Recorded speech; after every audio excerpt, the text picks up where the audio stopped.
this programme, we'll be showing you how to take your children's 2D artwork one step further by helping them create their own animated films. It's much simpler than it sounds and works well as a cross-curricular activity.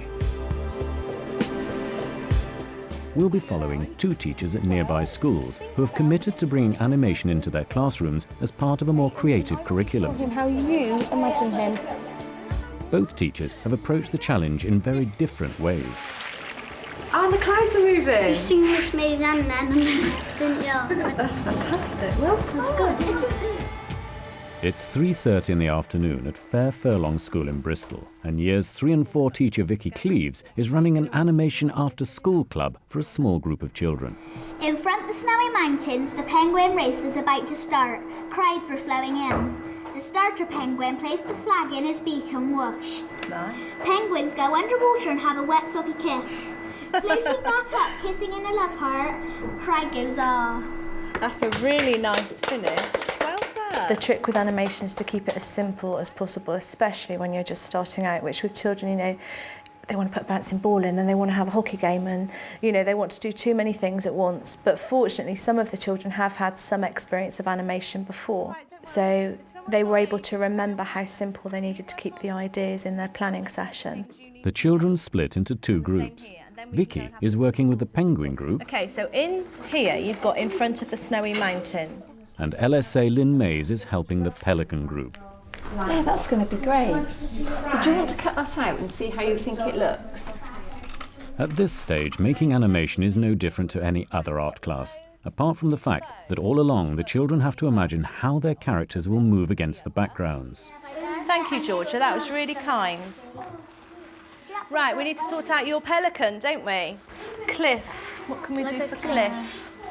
I can do an actual rock. If you want a real cliff, grab that over there behind the watering can. Do you want a real cliff? If I can figure out some way of making that show up on the camera, would you like that? No. We need to get as many textures into this as we possibly can. The important thing for me about animation is the range of ability of children who can access it. Irrespective of their level of reading or writing or anything else, they can express their thoughts and ideas in a visual format that everybody can respond to. Obviously, art doesn't need to be perfect. We can make an idea of something. You know, we've got a penguin, we'll cut a bit of foam out here and we'll stick some eyes on there, and that'll, you know, it kind of works. This, like a mountain.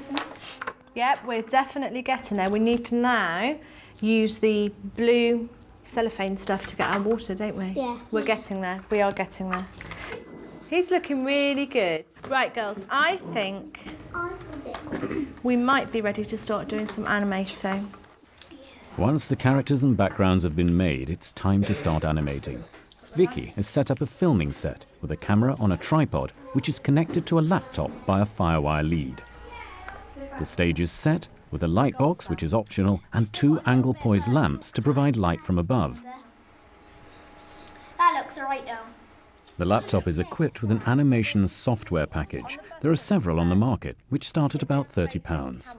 Is it pointing to the word camera? Because it's very technical and hands-on, it's very difficult to work with a larger group than, say, 15, 16 children, again with 2 adults. Once you get more technical and crafty and building your animation, your sets and things like that, it's much easier to work with a smaller group.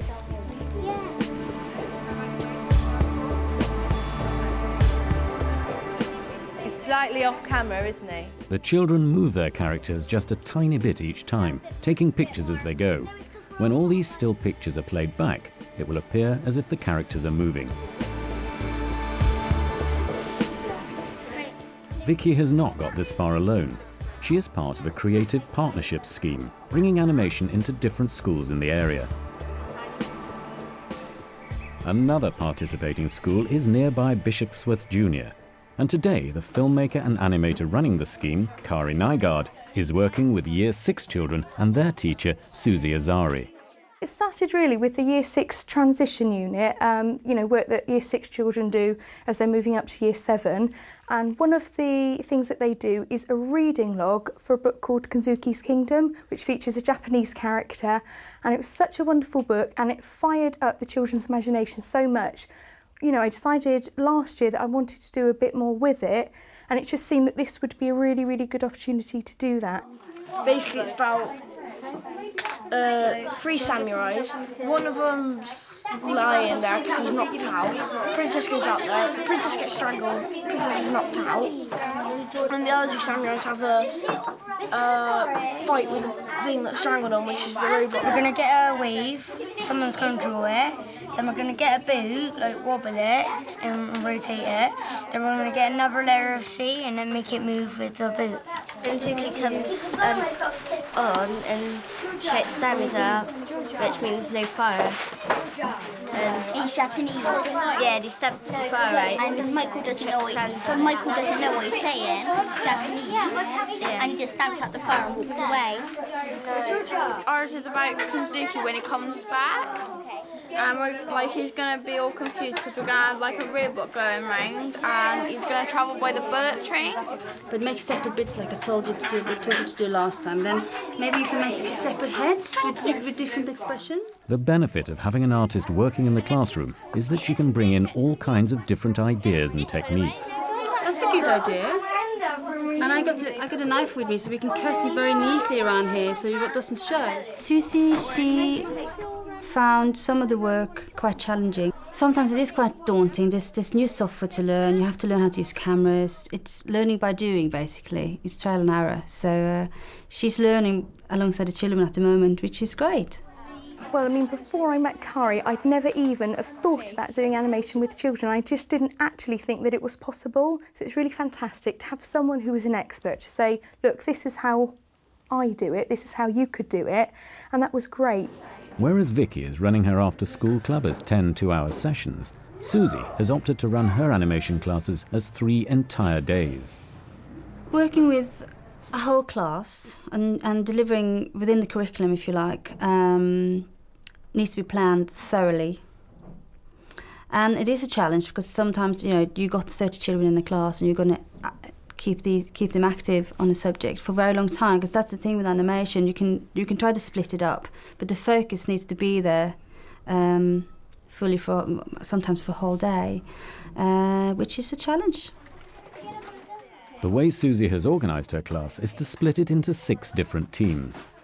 Sort of organising it, I wondered at first how it would work, especially with the whole class, but what we did was to set up production teams where each child has got a clearly defined role, and that really helped. And what we found is that children who did the first animation were so clued up, they were then able to sort of help other children. It kind of cascaded on, so there's a transference of skills.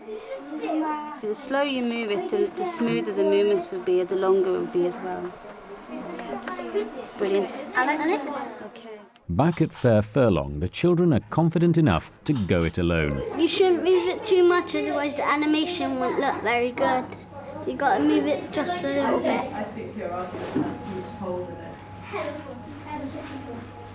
That's it. Now actually tip his head down now so he looks like he's beginning to dive down. Like that. When Georgia moves the pentagon, I takes the picture and does it twice. So then it what?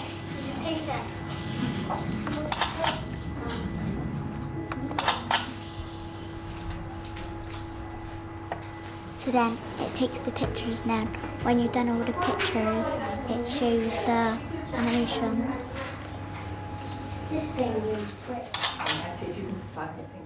Every year we have a camp for Year 3-4 children on the weekend, Year 5-6 children during the week. And during the week, last year we had a visiting artist that we brought in as a school, and this year my head teacher said to me, as you've done all this animation training, Vicky, would you like to be our visiting artist? So basically I talked to Kari about it because my biggest concern was working with a group of children who'd never done animation before, and the pressure to produce something at the end of a 2-hour slot, which even those children who have done it before is quite a complex thing to do. So we talked about different ideas and what we could do. And we came up with doing a remake of Peter Gabriel's Sledgehammer video. And we had a go. I did 4 sessions of that, so every child who came to camp was able to produce some sort of animation. So that was 48 children who've now experienced animation. There's great excitement as the Pelican team watch their film back. Fantastic. Do it again.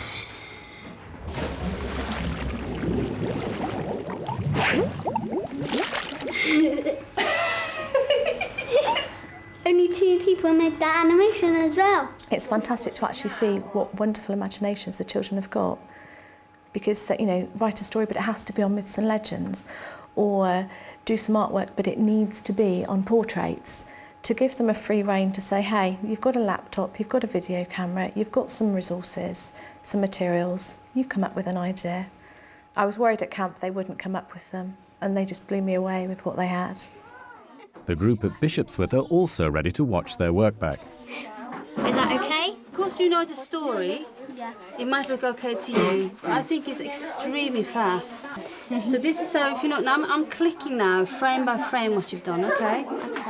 So this is how quickly you moved him, look. That's really quick. That's the first thing you've ever done like this, I think is really good. But I think that you need to move much, much slower. And plan it out properly, thinking how many seconds is going to be before he goes to the stone. Maybe that's 3 seconds. So that's how slow you move him. So you need to do the maths then, Steph. you just think it a little bit about. Are we starting again then? I think you should start again. I've saved this.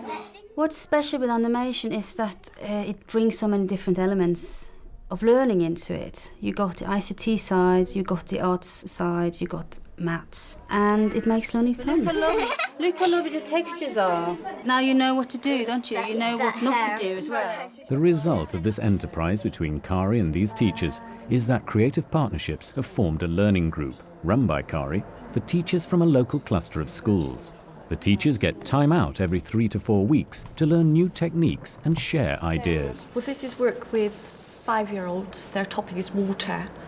So we put together a little film yesterday afternoon using background. They painted fish made from fabrics, and they did this in about 30 minutes yesterday. The purpose of the learning group is the creation of a learning pack for teachers. All the sessions have been evaluated by the teachers and the children, and their opinions and ideas have been fed into the pack. There is a DVD with films, a CD-ROM with examples, and pages to download for the classroom, as well as a learning booklet available from Creative Partnerships Bristol.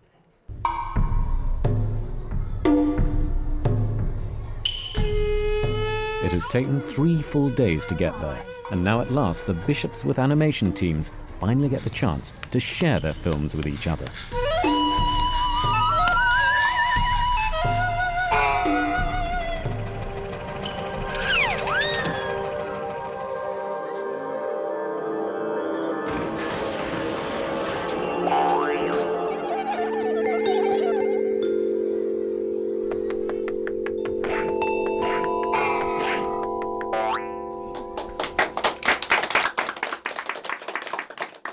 I've had my mind opened up to all the possibilities, and I think I'm actually desperate to carry on and do some other things. Now I know what can be done, I actually just don't want to stop. The whole idea of children can produce an animation, something they see on TV every single day, they can do that. It's just fantastic.